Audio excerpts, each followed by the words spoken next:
alimentando lluvias, caracolas e órganos midonóticos. Boa noite, estamos aqui no canal mais uma vez falando sobre literatura, sobre livros. E hoje, como vocês já perceberam aí, eu vou falar sobre o trágico e o sublime aqui no Coração Pensa Constantemente, o novo romance da Rosângela Vieira Rocha. Ao longo da história, a literatura dá conta de diversos livros que abordam de uma forma ou de outra as relações entre irmãs e irmãos.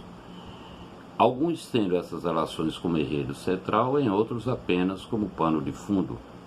O mais célebre deles talvez seja Os Irmãos Karamazov, de Dostoiévski, que conta a história de 3 filhos em conflito com o pai.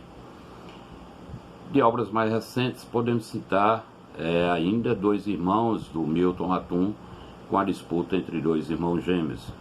Cito ainda outro que nem tem relação entre irmãs como tema principal, mas que em suas páginas se espalham detalhes desse relacionamento entre 5 irmãs, com mais ênfase em 2, falo de Orgulho e Preconceito, de Jane Austen, um dos meus romances preferidos.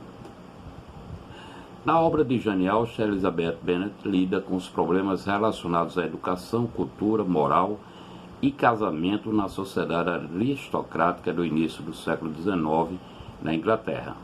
Elizabeth é a segunda de 5 filhas e um proprietário rural. Tem um temperamento forte, sem levar desaforo para casa. O oposto de Jane Bennet, sua irmã mais velha, doce, reservada e tímida.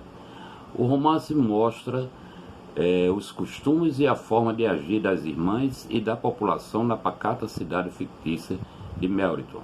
É um romance rico em diálogo, impressões e expectativas criadas e vividas pelas 5 irmãs, com ênfase nas 2 citadas acima. Guardadas as devidas proporções, é isso que encontramos em Um Coração Pensa Constantemente, novo romance de Rosângela Vieira Rocha, obra que vem encantando leitores e críticos com um enredo que fala de sororidade entre irmãs, com os afetos e desafetos que possam existir nessa relação, de forma lírica, nostálgica, mas também crua, quando o enredo pede, verdadeira.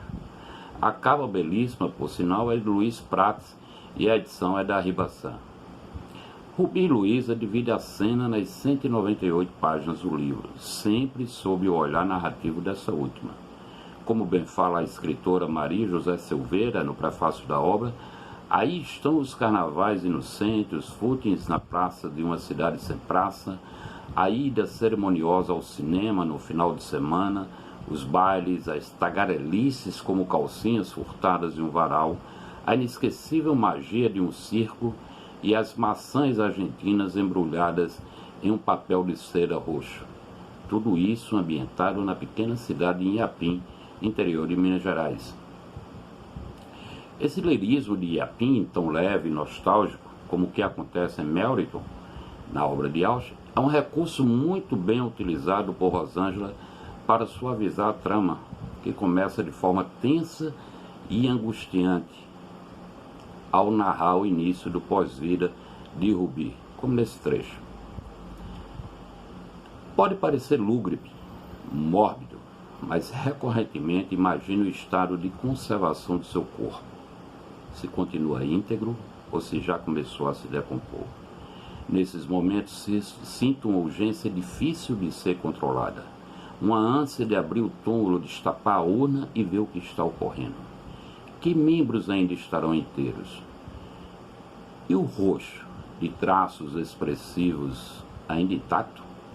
Os braços arroxeados depois de tantas agulhadas terão mantido a cor?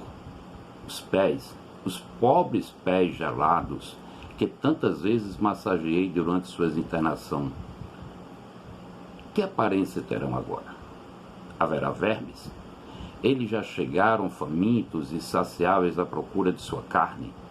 É estranho pensar nisso, eu sei, mas não tenho controle total dos meus pensamentos. E essa angústia de querer saber é aniquiladora, não tem remédio.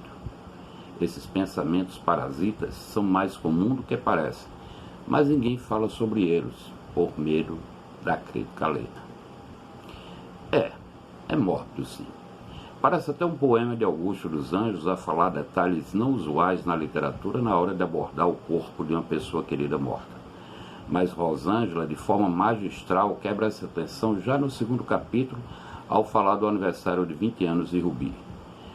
Há quem prefira simplificar e dizer que é um romance autobiográfico.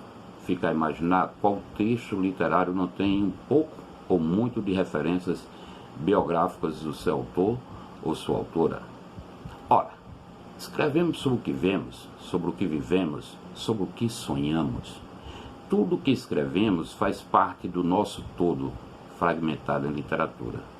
E o que transforma isso em literatura é a forma como escrevemos, como narramos. Quem não conhece Rosângela e sua história com Edna, a irmã que serviu de base para Rubi, jamais vai identificar autobiografia no que está escrito em O Coração Pensa Constantemente. O livro de Rosângela é literatura de altíssimo nível, com domínio das técnicas narrativas e uma linguagem que sabe dosar muito bem o trágico e o sublime, o humor e a ironia, o afeto e a inveja. Equilibrar tantos sentimentos contraditórios da forma como Rosângela faz em O Coração Pensa Constantemente só é possível para quem tem estilo e capacidade narrativa. Escrevi nas orelhas do livro que o estilo de Rosângela de costurar o passado e presente simultaneamente prevalece nessa obra. As brincadeiras, as festinhas, os flertes, as ruas do interior fazem contraponto com o mundo adulto ou com os momentos finais da vida de Rubi numa cama de hospital. O título da obra vem do I Ching, mostrando que o pensar além do momento faz sofrer o coração. Afinal, na sabedoria chinesa, pensar é sentir. Eis a chave dessa obra. Mas também busca quietude, a serenidade do coração. Uma quietude que mantém-se imóvel quando deve se manter e avança quando o momento de avançar chega. Rosângela avança nessa obra, em busca da sublimação. Para finalizar, digo sem medo de estar exagerando. É um livro que merece uma bela adaptação cinematográfica de tão imagético que é. Então, meus queridos, eu recomendo a leitura desse livro. Coração Pensa Constantemente. Vale a pena e você vai se emocionando. Sin instrumento, a las desalentadas amapolas, daré tu corazón.